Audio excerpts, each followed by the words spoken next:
Very nice. So how do we get out the Golis? That's the question. That's what everyone wants to know. We've had people here from Norway, from Spain, there's so many people from the whole world interested in these classes. It's a global experience, and the same with your classes. I saw people from China, and I saw a whole interesting class going on from the east. Right, and China. Yeah, We're from China. it's people are interested. They want the Gula. They want the redemption. Well, one of the Beshut Arav, one of the forms of exile of Galut is called Galus Adibur. It's Galut of the exile of the mouth, and that's what one of the main focuses of the themes of Pesach of this time is Paro, is Pera. Paro resembles this evil mouth, where our words are in Galut. You see people sometimes they're trying to tell you something, and you see it's just not flowing because they're not able, their speech is in exile. And that's a very, very deep exile. But when a person tunes into Pesach, that the mouth, Pesach means that that's Passover, but the mouth is speaking, and that's the sod of Moshe Rabbeinu, who begins as Aral Sfatayim. Moshe Rabbeinu begins as someone who is, how do you say Aral Sfatayim in English? Speaking. Right, he had a speech impediment, and then Moshe Rabbeinu is speaking the whole Torah, right? Daber Bnei Yisrael. Why?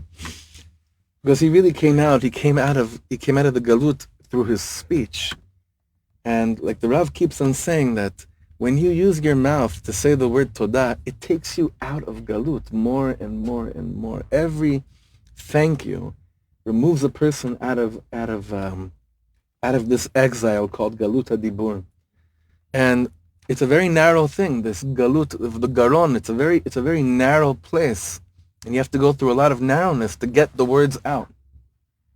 It's not so simple. It's very tense. But then when you're able to just sometimes I look at friendships and it's like people, Kivyachol, so to speak, they're friends for 20 years. They never said one real word to each other. Just because they're Galut, their relationship is in the exile, the friendship is in the exile of speech.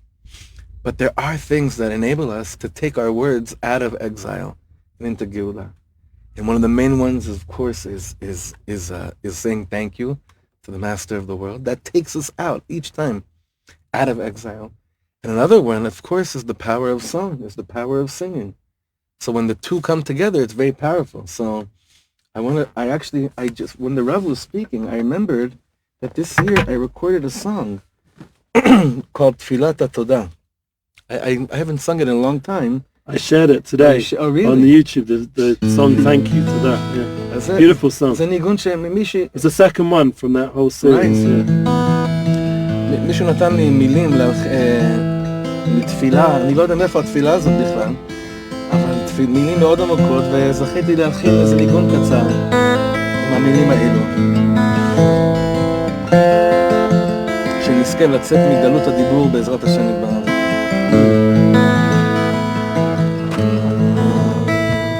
מלך מלכי המלכים הקדוש ברוך הוא אדון עולם ריבונו של עולם ריבונו של עולם תודה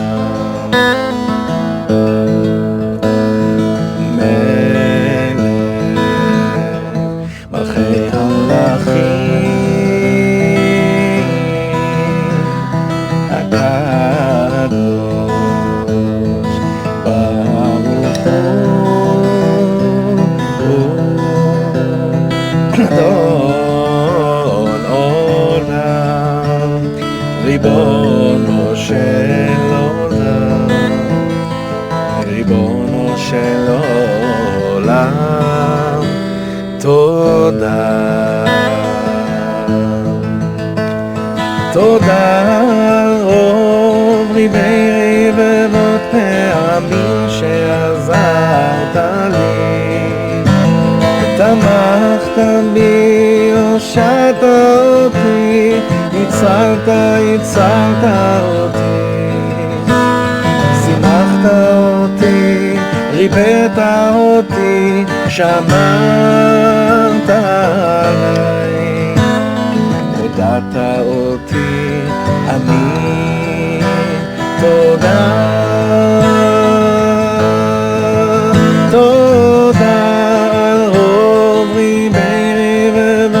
פעמים שעזרת לי, תמכת בי, הושעת אותי, הצלת אותי, שימחת אותי, ריפאת אותי, שמרת עליי, הודעת אותי, אני כולי תודה.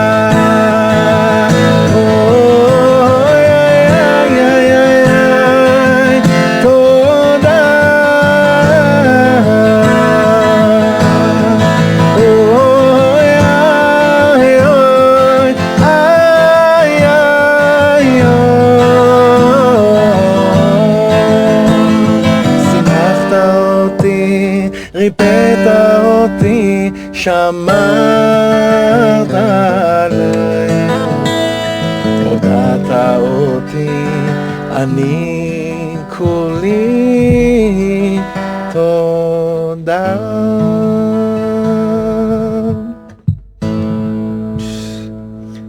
זו תפילה של התודה, יפה. עשית איזה יפה מאוד. ממש, תודה. תודה. At Rwanda listening in there. People from Rwanda. Rwanda. Yes. תודה. Turkey. Unbelievable. People are